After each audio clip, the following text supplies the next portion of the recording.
मैंने पूरे देश में भ्रमण करके, जब ये जगह जगह पर रोहिंग्या बांग्लादेशियों का आतंक हुआ, बॉम्बे से तमाम जगह बड़ी बड़ी घटनाएं हुई, तो मैंने जांच किया, उसमें पाया कि सब बांग्लादेशी हैं। योगी सरकार ने अवैध घुसपैठियों के खिलाफ अभियान छेड़ रखा है। लगातार हर शहर में चेकिंग की जा रही है। ऑपरेशन टॉर्च जलाकर रात में भी अभियान चलाया जा रहा है। क्या शहरों में बांग्लादेशी और रोहिंग्या अवैध रूप से रह रहे हैं, ये जानने की समझने की कोशिश लखनऊ के कृष्णानगर इलाके से, जहां पर बस्ती में अभी 2 दिन पहले तक बड़ी संख्या में यहां पर लोग रह रहे थे। लेकिन आज जब टाइम्स नाउ नवभारत की टीम यहां पहुंची है तो पूरा सन्नाटा पसरा हुआ है। राष्ट्रीय किसान मंच लगातार सरकार से पत्र भेजकर यहां की जांच करने की मांग कर रहा था। देवेंद्र जी साथ में मौजूद भी हैं। देवेंद्र भाई, हम देख रहे हैं कि अब तो ये खाली सा हो गया है, ये पूरा बंद कर दिया है। देखिए ये लॉक लगा दिया है, ये सांकड़ लगा दिया। अभी मैं कुछ टाइम पहले आया था प्रशासन के साथ में, तो यहाँ पे सैकड़ों की तादाद में रोहिंग्या एवं बांग्लादेशी थे। मैं कल भी कह रहा था, शलोन जब गया था, कि ये एक बड़ा विषय है कि इतनी से चलते हुए इतनी बड़ी तादाद में लोग जो गायब हुए हैं, सैकड़ों की तादाद में यहाँ से भी गायब हो गए। अब देखिए सारी झोपड़ियां खाली हो गई हैं। ये एक चिंता का विषय है कि ये जा कहाँ रहे हैं और प्रशासन किस तरह की कार्रवाई कर रहा है। कृष्णानगर एसएचओ सहित भारी फोर्स था उस दिन जब मैंने यहाँ पे आके पूरा चेक करवाया था। यहाँ पे कोई है कि नहीं? बड़ी तादाद में लोग थे, कोई नहीं है, सारे ये तो लोग पूरा खाली करके भाग गए हैं। देखिए पूरा खाली है। ये देख लेते हैं बस्ती में। देवेंद्र जी आ जाइए साथ में। देखिए ये जो पूरा बिल्ली और जानवर दिख रहे हैं यहाँ पर, और कोई है ही नहीं इस पूरी बस्ती में। ये तो सब छोड़ के चले गए। यहाँ पे सैकड़ों की तादाद में लोग थे। उनके आधार कार्ड कृष्णानगर पुलिस को हमने सौंपे थे। पुलिस प्रशासन पूरा था। और देखिए कि ये पूरे बांग्लादेशी थे, क्योंकि पूरे के पूरे भाग गए हैं। और ये भारत नहीं, उत्तर प्रदेश से पूरे भारत के लिए खतरा बना हुआ है, बड़ा खतरा है। देखिए हर एक घर में हम दिखा देते हैं। ये एक झोपड़ी थी, यहाँ पे लोग रह रहे थे, काम करते थे कूड़े का। देखिए एक झोपड़ी नंबर 1, कफिल पीछे आओ। झोपड़ी नंबर, देखिए ये झोपड़ी नंबर 2, ये खाली है। देखिए यहाँ से पूरा जो उजाड़ दिया गया है, सामान भी ले गए। ये झोपड़ी नंबर 2, ये तीसरी झोपड़ी नंबर 3। देखिए पूरा यहाँ पर कोई आपको सामान नजर नहीं आएगा, सारे लोग ले गए। यहाँ पर जो है पढ़ाई करवाते थे, वो बच्चों को बैठा के, छोटे बच्चों को वो कुछ पढ़ाते थे जो मुस्लिमों का होता है। ये देखो चटाई बिछी हुई, इसी पे वो पढ़ाते थे। मदरसा टाइप का चलाते थे अंदर। इसमें मदरसा बना रखा था। पूरी टीम आई और उसके बाद ये आप सोचिए कि भारत के लिए कितना बड़ा, उत्तर प्रदेश के लिए, योगी आदित्यनाथ जी के लिए भी खतरे की बात है कि हजारों की तादाद में रोहिंग्या बांग्लादेशी जा कहाँ रहे हैं, ये एक विषय है। और उस दिन ही मैंने पुलिस प्रशासन से कहा था कि इनको तत्काल रुकवाया जाए, इनको पकड़ा जाए। पकड़ाना बहुत जरूरी है। देखिए तस्वीर दिखाना कि यहाँ से पूरा एक एक झोपड़ी बंद है, कोई इन झोपड़ियों में अब नजर नहीं आ रहा। देखिए ये झोपड़ी बंद है, ये झोपड़ी बंद करके लापता हो गए हैं। ये बिल्कुल पैक कर दिया है यहाँ पर, ये सारी झोपड़ियां बंद करके। देखिए बड़ी तादाद में लोग, यहाँ पर कोई आपको नजर नहीं आएगा। ये झोपड़ी थी।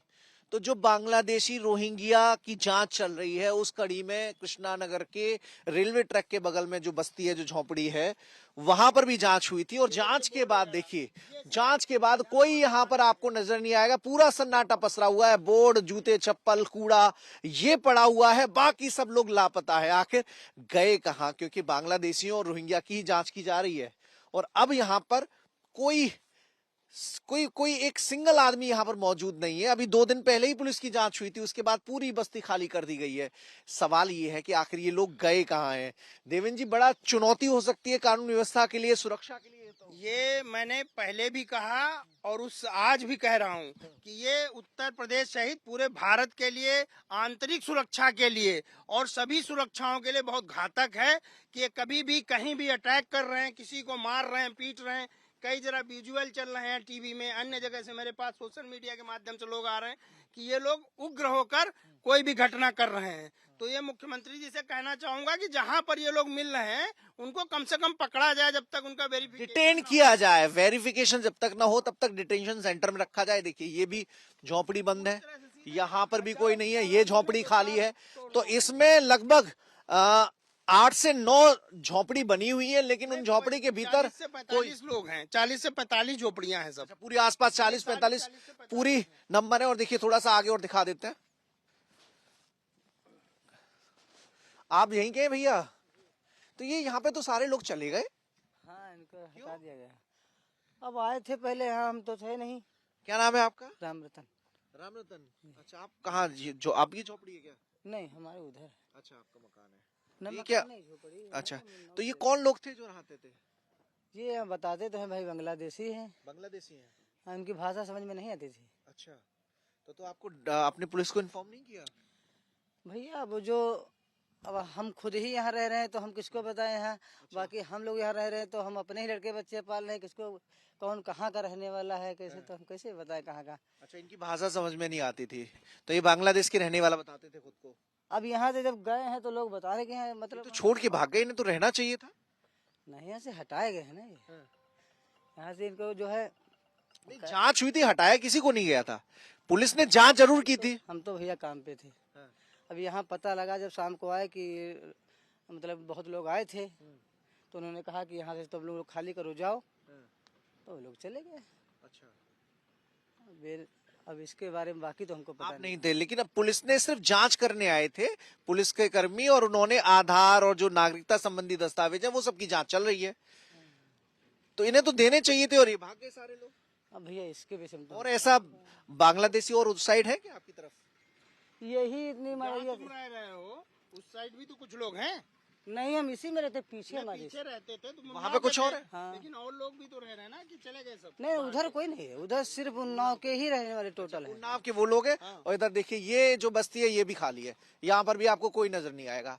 बाल्टी रखी रहेंगी, लकड़ियां रखी हैं, कपड़े छोड़ के भाग गए। देखिए, कपड़े भी रखे हुए हैं, ये छोड़कर भाग गए। काहे का डर था, ये बड़ा सवाल है कि डर के चलते ये लोग भाग गए हैं, क्योंकि सरकार जांच करवा रही है, पुलिसकर्मी घर घर जाकर जांच कर रहे हैं, जहां जहां झुग्गी झोपड़ी बस्ती है वहां जांच की जा रही है। और उसी जांच के चलते भयभीत होकर, जिनके पास ऐसे दस्तावेज नहीं है, जो बांग्लादेश या रोहिंग्या के हो सकते हैं, उन लोगों को डर ज्यादा लग रहा है, जिसके चलते वो यहां से नदारद हो गए हैं। लेकिन ऐसे नदारद लोग भी देश की सुरक्षा के लिए बड़ा खतरा है। इनकी भी जांच करके जो डिटेंशन सेंटर बनाए जाने का आदेश गृह मिनिस्ट्री के आदेश के बाद राज्य सरकार ने दिया था, उस पर भी ध्यान देते हुए ऐसे लोगों को वहां रखकर वापस उनके देश भेजा जाना चाहिए।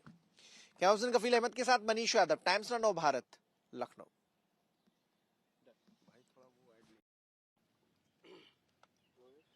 तो देवेंद्र भाई, आप तो लगातार जांच कर रहे हैं लखनऊ में।